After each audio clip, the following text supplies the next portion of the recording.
আমি টিএমসি করেছিলাম, বিজেপি করেছিলাম।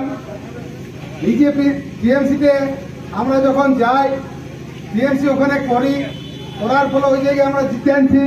জিতার পরে আমরা ওকে অনেক ভোটে জিতালি, কিন্তু জিতার পরেও ওকে বারপান দিল, মানে কিছু প্রতিবাদ হইল। প্রতিবাদ কেমন হইল না, আমাদের ছিল যে কোনো টাকা বেরবাদ করা যাবে না, জনগণের স্বার্থে কাজ করতে হবে, এইটা আমাদের বক্তব্য ছিল আমার আর মেম্বারের।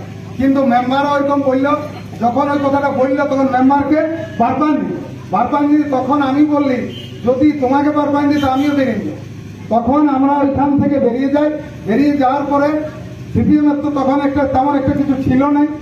তাহলে আমরা তখন কি করলি যে তাহলে সবাই বিজেপি করো আমাদের গ্রামটা, তাহলে আমরা বিজেপি করতে শুরু করলি। বিজেপি করার পরে এবার বিজেপিও দেখছি যাইয়ে দুটো গোষ্ঠী তৈরি হচ্ছে।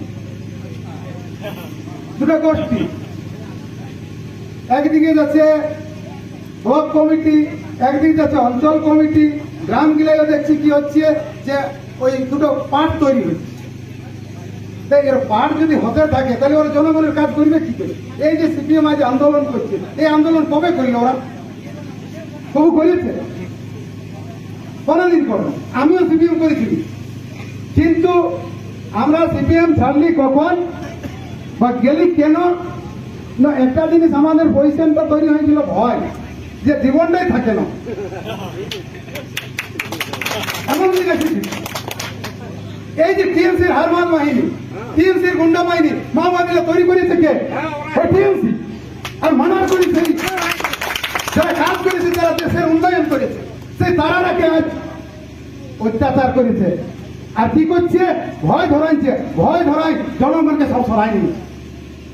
তারা নিয়ে কি করলো? ভোট নিল। ভোট নিয়ে জনগণকে বোকা বানায়। তারা টাকাটা কোটি কোটি টাকা শোষণ করছে প্রত্যেকটা জায়গায়। এই যে ভিডিও এটা তৈরি করেছে, কার টাকায় করেছে? এই যে এই যে তৈরি হয়েছে, একটা ঢাকা দিয়েছে। বীর সিং মাহাতোকে ঢাকানো হলো কেন? ভিডিও বলুন। এটা একে ঢাকা দিয়েছে। এই যে ওইটা গাড় দিয়ে দিয়েছে, কেন দিয়েছে? বীর সিং মাহাতো বলে। তাহলে বীর সিং কে ওড়ার ব্লকের এমপি ছিল বাম ফন্ডে, তাহলে তাকে ঢাকায় হার দিয়ে দিয়েছে। আর এইগুলো খুলে রেখেছে। আর ওরা যেগুলা করছে ওগুলা সিপিএম যদি আসবে সেদিন ওগুলা তো ঢাকা পড়ে যাবে। তাহলে কি হবে? ওই ঢাকা দিয়ে দিয়ে চলছে, কিন্তু জনগণকে সব অন্ধ রেখেছে।